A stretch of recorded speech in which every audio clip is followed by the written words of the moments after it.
हमारे दुख दर्द माँ किस रूप से हर लेती है।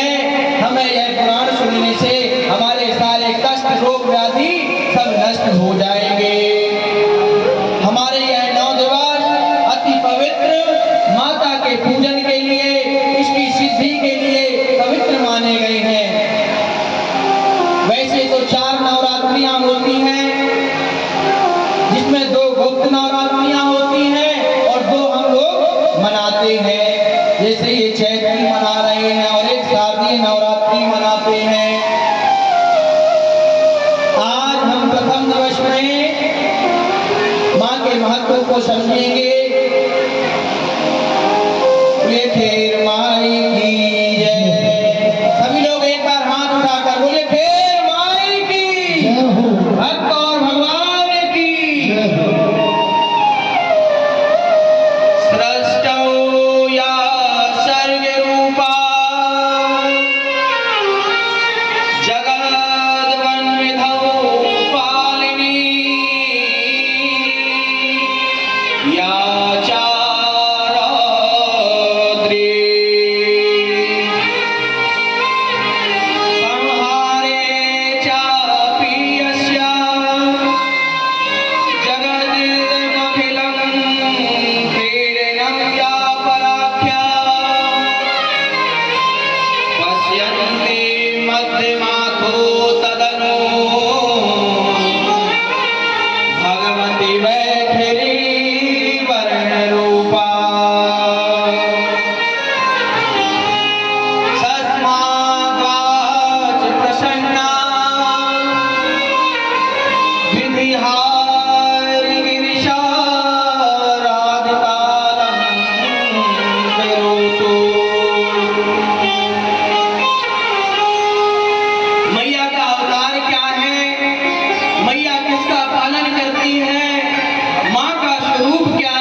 दीप है जिसमें मां रहती है,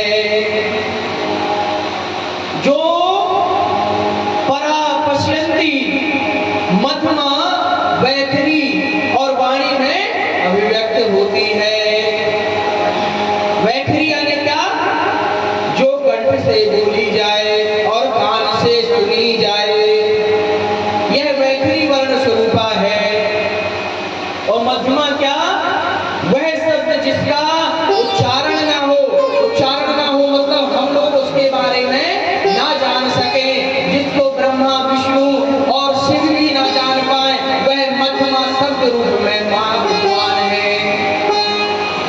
ना कोई सुन सके, ना उसका उच्चारण हो।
नहीं जानना चाहते भैया, हमको बस सुख दे दो, हमको बस सुख दे दो।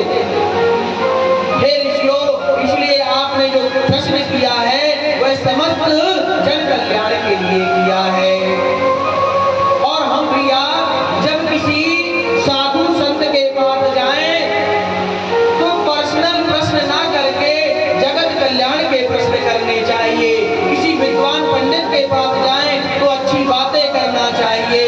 हम अपने बुजुर्गों के पास जाएं, हम अपने शानों के पास में जाएं तो उनसे जो है फालतू बातें न करके जगत कल्याण के लिए, अपने भविष्य के लिए और समाज हित के लिए बात करनी चाहिए। अष्टादश पुराणानां मध्ये सर्वोत्तमं पुराणं देवी भागवतं नाम धर्मकामात् मोक्षदम्। हे भैया, सारे तीर्थ और पुराण व्रत भी देवी भागवत की तुलना नहीं कर सकते हैं। यह कहा श्रीमद् देवी भागवत के महात्म्य में कहा गया है कि सारे तीर्थ यानी हम प्रयागराज भी अभी गए हुए थे ना, वो भी तीर्थ है। सारे पुराण और जो सारे हम व्रत करते हैं ये हम अपने मन से नहीं कह रहे हैं, पुराण कह रहा है श्रीमद् देवी भागवत। यह श्रीमद् देवी भागवत की तुलना नहीं कर सकते हैं, क्योंकि पूर्व काल में भगवान वेद व्यास जी ने जब एक वेद के 4 भाग किए, किंतु अनधिकारियों को धर्म का ज्ञान कराने के लिए, अनधिकारी यानी कौन, जो 4 वर्ण हैं, वर्ण वैश्य शूद्र, ये जो अपने 4 वर्ण है ना, इसमें कहते हैं कि सिर्फ जो है मान लीजिए ब्राह्मण ही पठन पाठन कर सकता है, लेकिन श्रीमद् देवी भागवत में कहा गया है कि अनधिकारियों को धर्म का ज्ञान कराने के लिए, क्योंकि सिर्फ वेद को ब्राह्मण ही पढ़ सकते हैं, वो भी में कौन, जो सर्वज्ञ हो, जो पढ़ने लिखने में समर्थ हो, समझने में समर्थ हो। हर कोई उसे वेदों को नहीं समझ सकता है, क्योंकि वेद जो है गूढ़ होते हैं। मान लीजिए हमको जो है यहाँ से जबलपुर जाना हो और कोई नया व्यक्ति हो, तो हम क्या जाने के लिए, मान लीजिए जबलपुर तो पास है, मध्य प्रदेश से हमको यदि कन्याकुमारी जाना है नीचे दक्षिण की तरफ, तो आजकल मोबाइल में क्या कर लेते हैं, गूगल मैप का सहारा लेते हैं ना, तो आसानी हो जाती है पहुंचने में। इसी प्रकार से जिस वेद को हर कोई अनधिकारी यानी जो अधिकार नहीं रखता पढ़ने के लिए, हर कोई नहीं जान सकता, सरल भाव से पहुंच नहीं सकता भगवान के माध्यम में भगवान के पास, तो जिस प्रकार से गूगल मैप का सहारा लिया जाता है, इसी प्रकार से महर्षि वेद व्यास जी ने एक वेद के 4 भाग कर दिए, यानी कि 4 भागों में बांट दिया, और उन 4 भागों से भी इन 18 पुराणों की रचना कर दी, जो हर किसी के समझ में आ जाए, क्योंकि पुराण हमको सरल विधि से बताए गए हैं। संस्कृत के श्लोक भी सरल है कि कोई भी पंडित जी पढ़ सकते हैं, समझा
और यदि समय आप लोग कहेंगे तो कथा आधा घंटा और कर सकते हैं।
सीधे भी भगवत भगवान की आरती